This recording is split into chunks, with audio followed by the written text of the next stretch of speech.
A Rockstar game releasing is normally a big deal. They don't come out very often and are normally massively hyped, and usually with good reason. Red Dead Redemption 2 is a big deal. Released 8 years after and set 11 before the original, the game focuses on Arthur Morgan and the members of the Van der Linde gang as they try to keep out of the sight of the law after a heist went bad.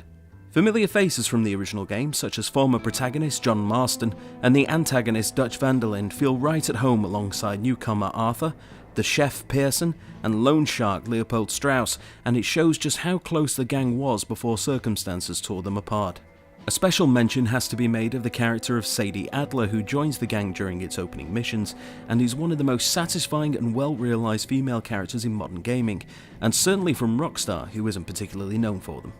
These characters are your anchors to this world, and what a world it is.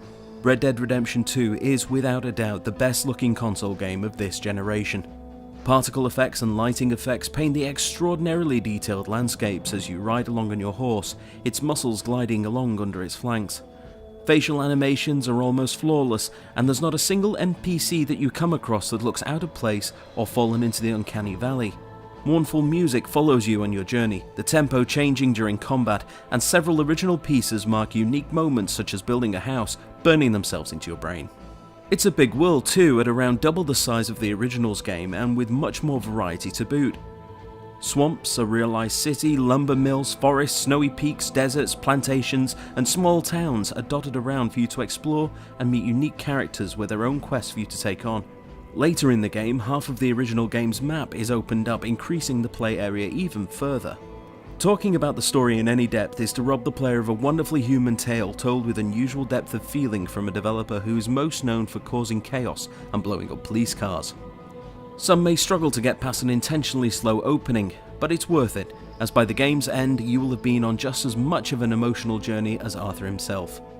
Sadly though, the slow opening isn't the only issue with the game, as there are problems ranging from mild annoyances to outright frustration. A heavy sense of realism has been poured onto the game, and while it certainly is a plus point, there's a lot wrong with this approach.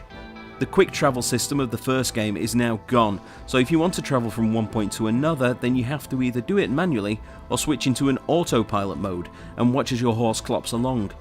If you need to get from one side of the map to the other, this can be incredibly tedious, and collectible missions quickly become mature because of it. While you're always armed with a pistol, your larger weapons are stored on your back. Sadly, after mounting your horse, these weapons are then automatically stored on your steed, so you'll find yourself attacked by wolves or outlaws on the road and reach for a weapon which is no longer in your weapon wheel, dying in the process. The lore system also feels broken, which shouldn't be the case in a Rockstar game.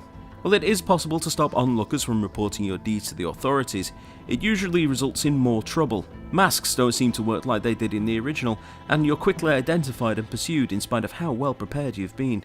Coupled with the high prices needed to clear bounties and the low yield from attacking trains and the like, and there's very little impetus to follow a life of crime. A very strange story tangent takes place just over halfway through the game, which feels incredibly out of place, and you wonder why it was included.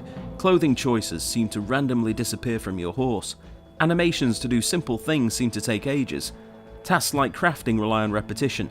Your weapons need repeated maintenance, you and your horse's health needs constant monitoring, and it honestly feels like there's very little to pull you back into the game once the story is complete, in spite of the number of collectibles and challenges that are included.